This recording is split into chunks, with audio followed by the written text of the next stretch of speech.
하나님의 말씀을 나누고자 합니다. 한 사람의 가치를 환산할 수 있는 것은 아무것도 없습니다. 세상의 그 어떤 것도 한 영혼의 가치를 무엇과 비교할 수 없고, 그 영혼의 가치를 돈으로 환산한다는 것은 매우 잘못된 일입니다. 그러나 세상은 한 사람에 대한 이 가치를 평가할 때 그가 가진 능력이나 실력 또는 그의 출신 또는 학업, 연봉, 여러 가지 단위로 한 사람을 평가하고 등급을 매깁니다. 그 단적인 예를 찾아보면 결혼 중매업체가 있습니다. 결혼 중매업체에서는 이 사람에 대해서 평가를 매우 세분화시켜서 합니다. 나이가 몇 살인지, 연봉이 얼마인지, 그리고 그가 가지고 있는 학벌은 어떤지, 심지어 더 나아가 외모까지 보고 판단합니다. 머리카락이 없는 탈모가 있는 사람들은 결혼정보업체에서 받아주지도 않습니다. 너무나도 슬프죠. 안 그래도 탈모라는 게 참 스트레스가 굉장히 큰데 그런 가치를 매길 만한 그런 것도 여기지도 않는다니까 슬픕니다. 또 다른 극적인 예를 찾아보면 비행기 좌석을 통해서도 알 수 있습니다. 비행기 좌석에서 가장 비용이 저렴하고 낮은 등급을 끄는 사람들은 자신의 덩치가 크든 작든 상관없이 정해진 자리에 앉아가야 되고, 그 자리는 많이 불편합니다. 그뿐만 아니라 탑승 수석을 밟기 위해서도 몇 시간 전에 와서 기다렸다가 매우 긴 줄에서 또 기다렸다가 또 수속을 밟아야 되고, 정말 불편함이 여러 가지가 있습니다. 그런데 돈을 많이 지불하는 사람, 일반석보다 몇 배나 더 비싼 비즈니스나 퍼스트 클래스를 끄는 사람의 경우에는 입장부터가 다릅니다. 그 사람들은 기다리지도 않고요, 자신들이 원하는 시간대에 입장을 하고 혹여나 기다리게 된다라면은 일반 사람들이 누릴 수 없는, 그들만이 여유롭게 기다릴 수 있는 공간에서 편안하게 휴식을 취하면서 기다리게 됩니다.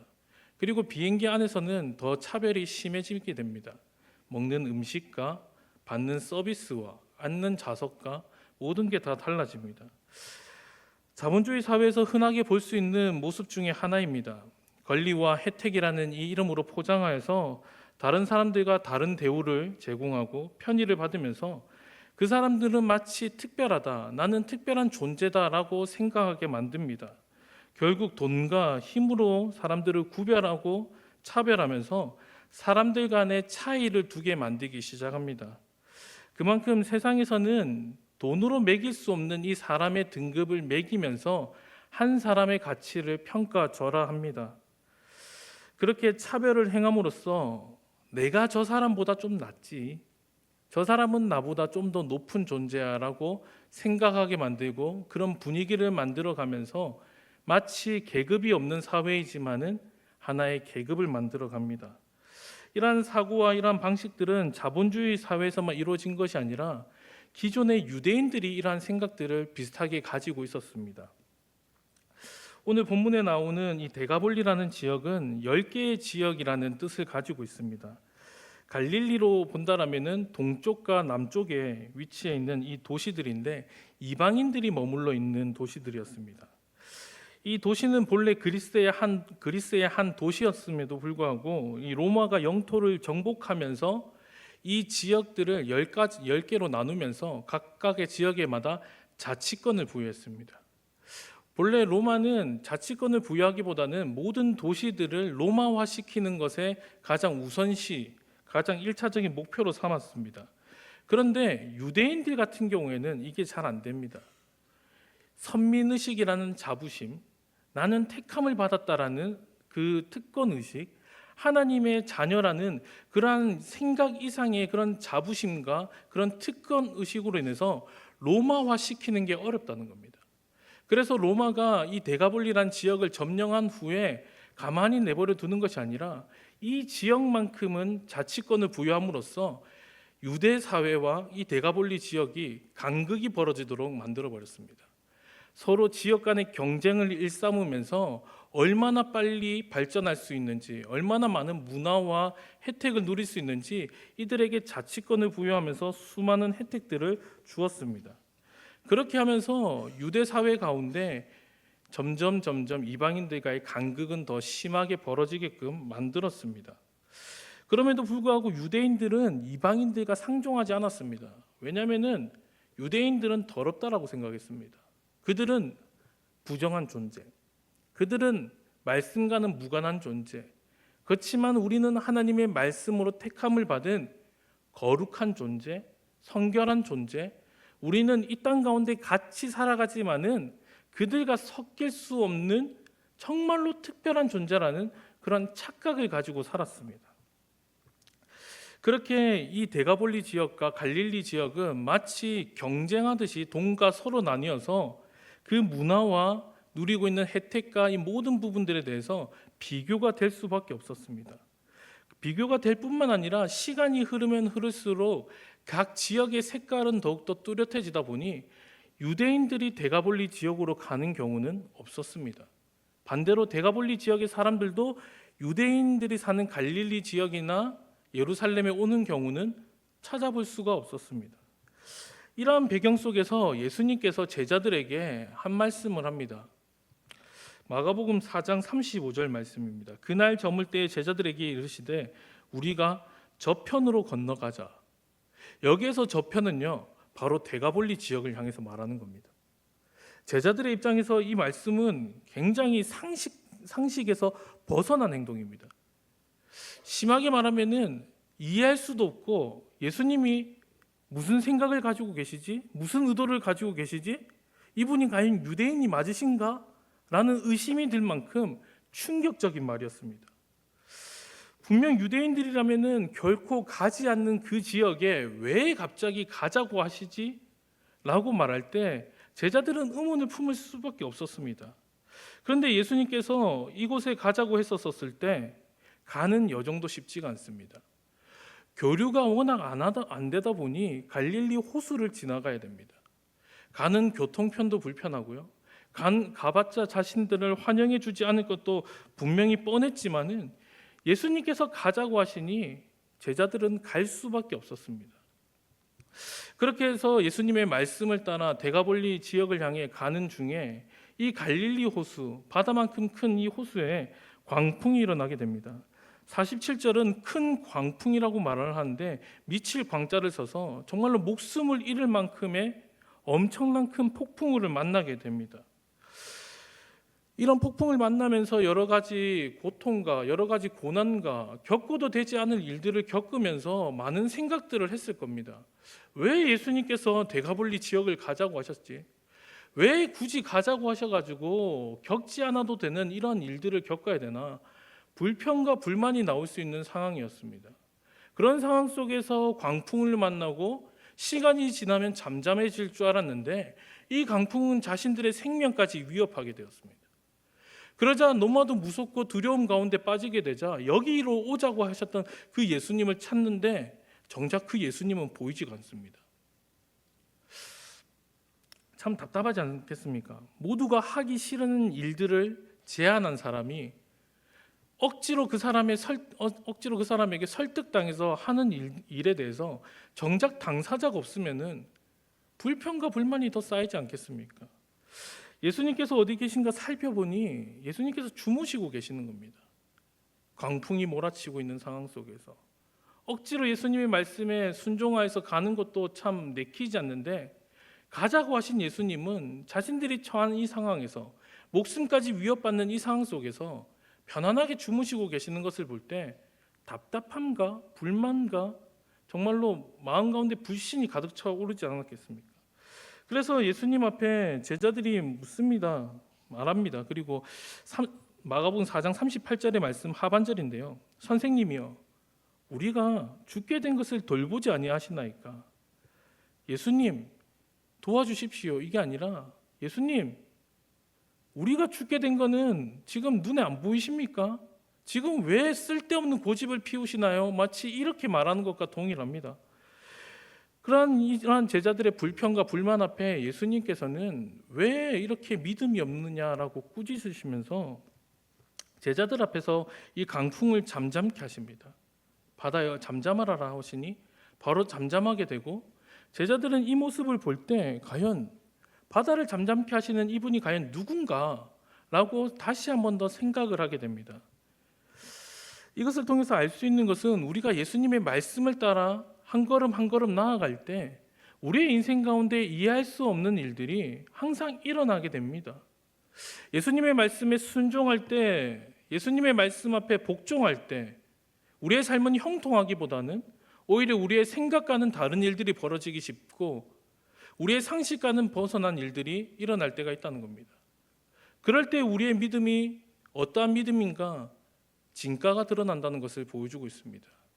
과연 이 상황 앞에서, 이해할 수 없는 상황과 받아들이기 어려운 환경 앞에서 과연 나는 그래도 예수님의 말씀을 끝까지 붙잡을 것인가? 아니면은 나의 감정과 나의 생각과 나의 환경, 나의 입장에서만 오는 그런 것들을 가지고 평가할 것인가? 우리의 믿음은 어디에 있는가 우리는 곰곰이 살펴볼 필요가 있다는 것입니다. 이러한 특별한 경험을 한 후에 예수님께서 말씀하신 그 데가볼리 지역에 왔습니다. 막상 예수님께서 말씀하신 곳이라면은 그 말씀을 따라 왔으면은 뭔가 편안함이 있었으면 좋겠다라는 기대감이 없지 않아 있었을 거라고 생각을 해봅니다. 복음을 전할 때마다 유대인들이 핍박을 하고, 복음을 전할 때마다 바리새인들이 공격을 하고, 사두개인들도 위협을 하고, 이러한 상황 속에서 머리 들 곳 없는 이 예수님이 데가볼리라는 지역으로 가자고 하셨을 때, 유대인들이 접근할 수 없는 이 지역으로 가자고 하셨을 때, 뭔가 우리에게 특별한 휴식을 주고자 하신 건가? 뭔가 우리에게 특별한 일을 행하시고자 하신 거구나라는 그 기대감이 차오를 수 있는데, 막상 예수님께서 말씀하신 그 장소에 이르렀더니 전혀 예상하지 못했던 장소로 움직이신다는 겁니다.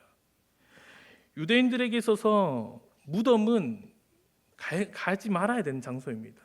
부정한 시체가 있는 곳이고 그곳 자체가 이미 정결하지 못한 것이라서 갈 수가 없고 가서도 안 되는 곳이었습니다. 그런데 그 시체 가운데, 시체가 가득한 무덤 가운데로 가자고 하시고 그뿐만 아니라 옆에서 들려오는 소리를 들어보니 돼지떼가 있습니다. 돼지가 한두 마리가 아니라 수천 마리가 있는 사육장이 있습니다. 유대인들에게 돼지는 부정적인 짐승이었습니다. 결국 예수님의 말씀을 따라 순종하면서 갔더니 생각한 안식과 기대했던 편안함과 뭔가 바랬었던 뭔가 휴식이 있는 것이 아니라 오히려 정반대였습니다. 자신들이 들어왔었던 말씀과 정반대되는 장소, 자신이 생각했었을 때 부정하고 정말로 더럽다라고 여겼던 그런 시체가 가득한 곳, 그런 짐승이 가득한 곳이었습니다. 그런데 그러한 장소에 왔었더니 어떤 한 사람이 다가옵니다. 멀리서 봐도 딱 봐도 아는 그런 사람입니다. 옷은 다 헤어졌고 머리는 다 헝클어졌고 심지어 온몸에 쇠사슬을 감고 있고 상처투성인 사람이 굉음을 지르면서 온다고 생각해 보십시오. 왜 저 사람을 만나러 왔지? 저 사람을 만나러 이 장소에 왔단 말인가? 왜 예수님께서는 그 폭풍우를 뚫고 왜 이 험난한 곳에 오셔서 저 사람을 만나러 왔을까라는 의문이 들 수밖에 없습니다. 그런데 예수님께서는 그 한 사람을 만나러 폭풍우를 뚫고 오셨습니다. 유대인들이 꺼려하는 시체가 가득한 무덤에 오셨고요. 더럽다라고 여기는 돼지가 가득한 그 장소에 오셔가지고 이 한 영혼을 만나시고자 예수님은 오셨다는 겁니다. 그리고 그 한 영혼을 향하여서 예수님께서는 그의 고통을 하시고 그를 짓누르고 억누르고 있던 그 귀신을 나가라고 이렇게 말씀하셨습니다. 이 사람이 왜 이렇게 되었는가라고 생각을 해보면 참 안타깝습니다. 이 당시의 공동체가 이 사람을 점점 더욱더 깊고 어두운 곳으로 내버려 뒀기 때문입니다.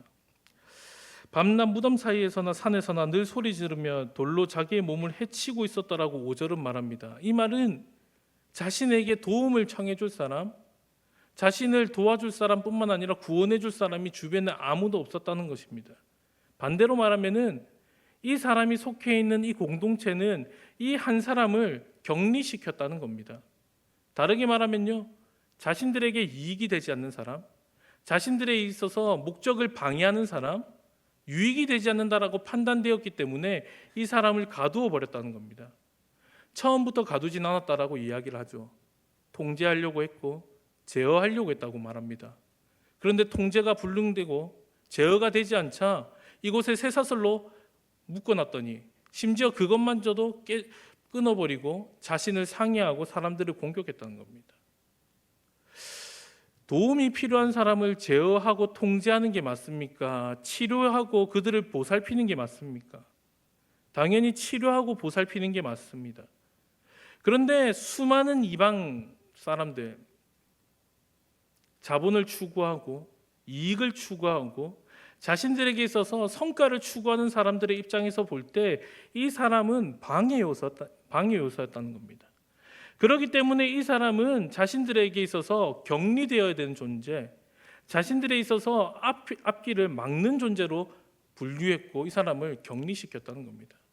그런데 예수님께서는 이 한 사람을 바라볼 때 돈이나 연봉이나 실력이나 학벌로 이 사람을 판단하는 것이 아니라 정말로 하나님 앞에 불쌍한 영혼, 구원받아야 되는 그 영혼이라고 생각하였기 때문에 이 한 영혼을 만나시고자 다가오셨다는 겁니다.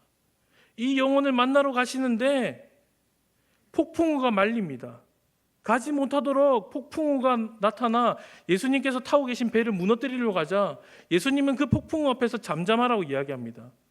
하나님의 사랑을 전하는 데 있어서 한 영혼을 구원하는 데 있어서 방해되는 모든 요소들을 말씀의 능력으로 없애버리는 겁니다. 자신들이 생각하고 있었던 관념들, 잘못된 생각들, 선입견들 다 무너뜨려 버리는 겁니다. 세상은 더럽다라고 말합니다. 세상은 부정하다고 말합니다. 심지어 말씀에서도 볼 때 이것은 거룩하지 않다라고 말하는 겁니다. 그러나 예수님께서 그 영혼을 보실 때 그 영혼은 부정한 영혼, 그 영혼은 더러운 영혼이 아니라 하나님 앞에 구원을 받아야 되는 영혼, 하나님 앞에 은혜를 받아야 되는 영혼으로 생각하기 때문에 그 한 영혼을 바라보시고자 다가오셨고 이 제자들, 이해할 수 없고 믿지 못하는 이 제자들을 향하여서 보여주고 있다는 겁니다. 한 영혼이 얼마나 귀한지, 한 영혼이 얼마나 소중한 것인지, 그 한 영혼을 위하여서 내가 이 땅 가운데 왔다는 것을 예수님께서는 말씀으로 뿐만 아니라 행동으로도 보여주신다는 겁니다. 심지어 더 나아가 그 복음은 유대인들의 소유물이 아니라 바로 모든 사람들, 유대인들이 가지고 있던 그 선민의식을 깨트려 버리면서 예수님께서 십자가에 죽으시고 부활하신 이유는 유대인들만을 위한 것이 아니라 온 세상에 하나님의 택한 백성을 위하여 내려주시는 은혜의 선물이라는 것을 보여주시고자 예수님은 친히 제자들을 데리고 오셨다는 겁니다. 그리고 그 영혼을 향하여서 괴롭히고 있는 이 귀신들을 향해 나가라고 이야기를 하죠. 결국 예수님께서 그 영혼을 향하여서 가신 이유가 무엇입니까? 한 영혼이 천하보다 귀하기 때문이었습니다. 그 영혼을 구원하는 데 있어서 수많은 이유들은 필요가 없었습니다. 그저 이 영혼을 구원할 수 있다라면은, 이 영혼을 하나님의 자녀로, 하나님의 백성으로 다시 한 번 더 돌이키고자 한다라면은 그 어떤 것도 방해가 되지 않았다는 겁니다. 결국 예수님의 입장에서 볼 때 이 귀신 들린 자가 고통스러워서 자신의 몸을 자해하고 상하게 할 때 심지어 예수님은 그 마음의 고통을 아시고 그를 이해하시면서 귀신 들린 자를 쫓아내보내고 있다는 것입니다. 9절의 말씀입니다. 이에 물으시되 내 이름이 무엇이냐 이르되 내 이름은 군대니 우리가 많음이니이다 하고, 이 당시에 군대라는 이 단어는 레기온이라는 단어인데 한 개의 군단을 이야기합니다. 대략 6,000명으로 구성된 한 군단을 이야기하는데 이 한 사람에게 엄청난 귀신이 들어가 있다는 것입니다. 그렇다면 이 한 사람에게 엄청난 귀신이 들어가는 동안 과연 이 공동체는 무엇을 하고 있었는가 한번 생각해 볼 필요가 있다는 것입니다. 아니, 이 지역에 가지고 있었던 분위기, 영적 분위기가 어땠는가 짐작해 본다라면은 매우 악하고 타락했다는 것입니다.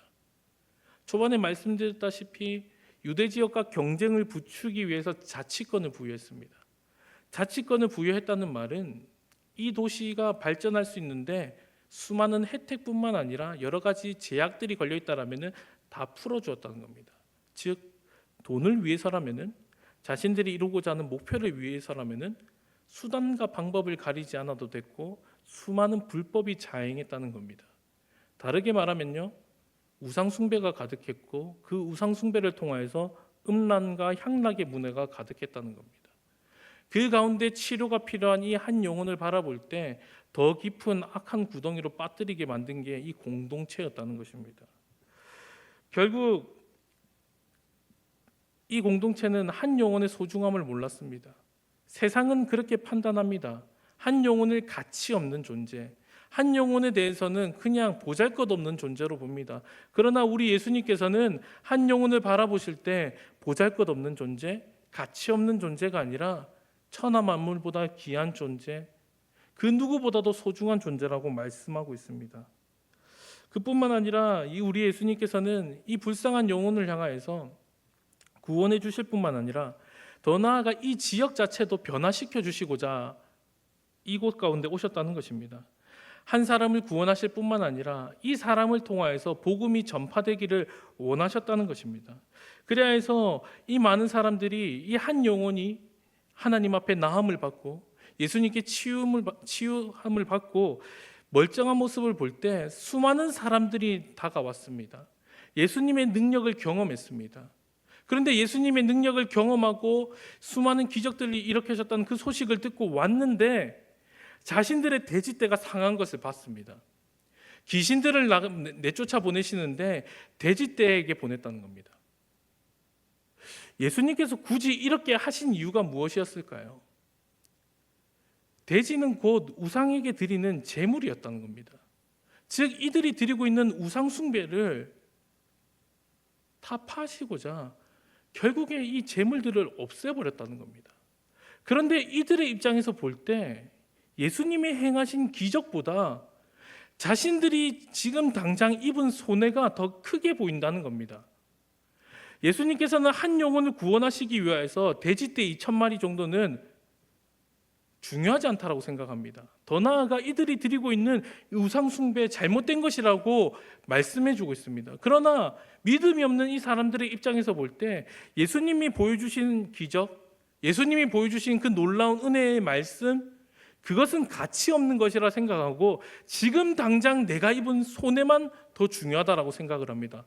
그렇기 때문에 그 기적을 경험했음에도 불구하고 17절에 이렇게 이야기합니다. 그들이 예수께 그 지방에서 떠나시기를 간구하더라.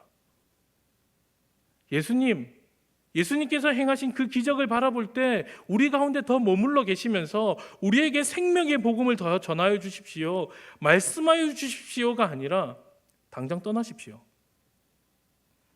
예수님 당신은 우리에게 아무런 도움이 되지 않는 존재입니다. 내 인생을 살아가는 데 있어서 내 목표와 내 목적과 내 이익을 달성하는 데 있어서 부를 쌓아가는 데 있어서 전혀 도움이 안 되는 존재라고 예수님을 평가절하한다는 것입니다. 결국 예수님께서 보여주신 이 놀라운 기적을 통해서 많은 메시지들이 있습니다. 그 가운데 우리가 기억해야 되는 메시지는 한 영혼이 얼마나 소중한지를 우리는 기억해야 될 필요가 있습니다.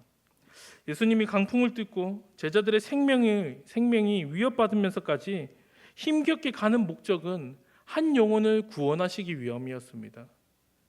사람들은 이해하지 못하고 사람들이 환영해 주지 않는다 할지라도 그 장소가 때로는 부정적이고 사람들이 가기 꺼려하는 그러한 장소라 할지라도 아무런 성과가 나타나는 것 같지 않아 보인다 할지라도 하나님의 사랑을 전할 수만 있다라면은 예수님은 그곳이 어디든지 간에 개의치 않고 가셨다는 겁니다. 이 놀라운 하나님의 사랑을 우리가 다시 한 번 더 마음 가운데 기억하고 품고 우리가 살아가는 저와 여러분이 되기를 간절히 소망합니다. 우리가 기도로 품은 태신자들, 그들에게 복음을 전하고 그들에게 하나님의 말씀을 다시 한 번 더 건네고 다시 한 번 더 초청하는 게 참 쉽지 않은 것 같습니다. 사실 작년에도 해봤고 재작년에도 그들에게 복음을 전해봤고 계속해서 몇 년 동안 기도하면서 품은 사람인데 당장의 열매가 나타나지 않으니까 어쩌면 마음 가운데 자포자기하는 심정으로 그냥 묵은 그 관계 그대로 유지하고 있는 건 아닌가요? 사실상 그 관계마저도 깨질까 봐 두려워하는 게 우리지 않습니까? 그러나 예수님께서는 우리의 그러한 선입견과 우리의 그러한 생각과 우리의 그러한 잘못된 기대는 내려놓고 다시 한 번 더 하나님의 사랑을 전하라고 말씀하고 있습니다. 다시 한 번 더 그들에게 담대하게 또 사랑을 담아 하나님의 말씀과 하나님의 사랑을 전하기를 기다리고 계신다는 겁니다.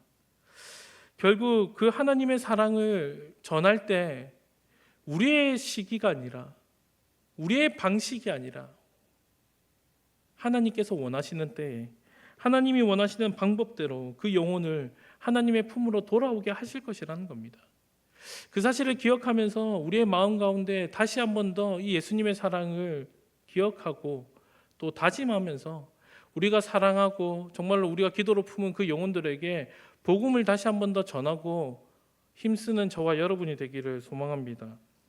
우리가 아무리 복음을 전하는데 열매가 당장에 맺혀지지 않는다 할지라도 실망하거나 좌절하는 것이 아니라 언젠가 하나님께서 그 영혼을 하나님의 품으로 부르실 것이고 다시 한 번 더 돌이키실 것이라는 그 기대와 믿음을 가지고 살아가는 저와 여러분이 되기를 간절히 소망합니다.